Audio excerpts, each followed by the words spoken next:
La 5e étape de ce Paris-Nice est aussi la plus longue avec 227 km au programme. Sur le papier, le parcours se prête aux baroudeurs avec pas moins de 4 montées répertoriées et 2500 mètres de dénivelé. Mais une arrivée plate du côté de la côte Saint-André pourrait donner des idées aux sprinteurs, pour qui c'est certainement la dernière occasion de briller. Le vent semble enfin avoir quitté les routes de Paris-Nice ce matin. À noter l'absence au départ de TJ Van Garderen, contraint de rentrer aux États-Unis après les annonces de restrictions liées au coronavirus par Donald Trump. Une échappée de 4 beaux rouleurs prend forme à l'avant avec la présence de Jan Tratnik, Ryan Mullen et des deux Français Anthony Turgis et Alexis Goujard. À l'arrière, le peloton s'organise pour maintenir un écart. Les sprinteurs voient aujourd'hui leur dernière chance de victoire. Malheureusement encore aujourd'hui des chutes sur la route de Paris-Nice avec ici Michael Woods.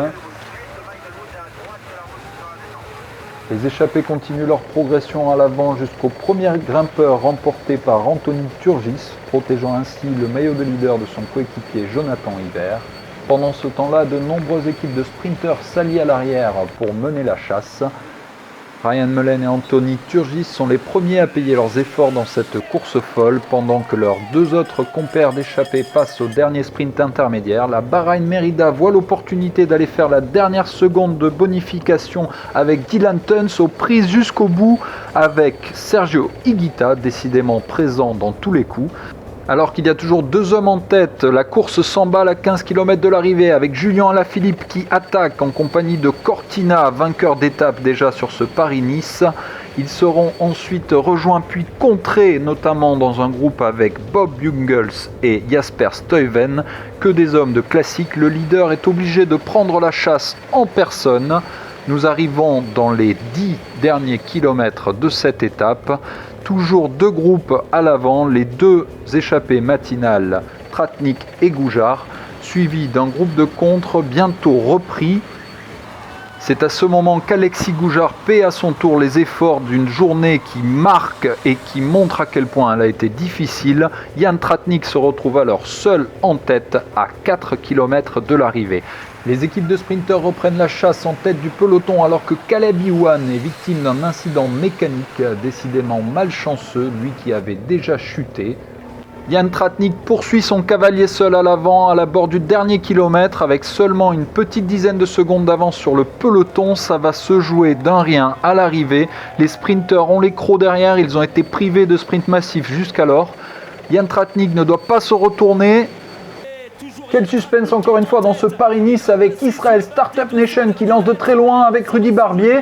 Mais c'est Nicolo Bonifacio qui passe dans un trou de souris le long des barrières. Il va reprendre Jan Tratnik.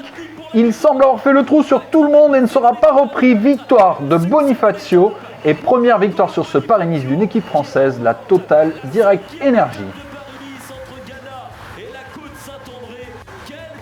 Après Nizzolo, c'est Bonifacio qui l'emporte sur ce Paris-Nice. Décidément, les sprinteurs transalpins sont en verve.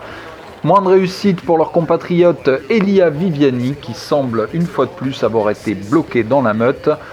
Alors qu'on retrouve dans ce sprint les acteurs des jours passés avec Ivan Garcia Cortina, Peter Sagan à nouveau présent pour une place d'honneur, il terminera 3e et Nasser Bouhanni sur la même ligne 4e. A noter la présence de 4 Français dans le top 10, en plus de Bouhanni, Hofstetter 5e, Coquard et Sarro respectivement 9e et 10e. Maximilian Scharmann, le leader de ce Paris-Nice depuis la première étape, n'a toujours pas été inquiété. Au classement général, pas de changement à part la bonification d'une seconde de Dylan Teuns qui se rapproche à 1 minute 09. Demain, les choses sérieuses commencent avec 6 ascensions au programme, même si on ne parlera pas encore de haute montagne. Pour sûr, les baroudeurs seront de sortie. Thomas de Gendt, resté au chaud aujourd'hui, devrait en être, ainsi que les grimpeurs ayant perdu du temps dans le vent, tels que Romain Bardet. Scharmann sera-t-il impérial sur ce parcours comme il l'a été jusqu'alors? Réponse demain lors de la 6e étape.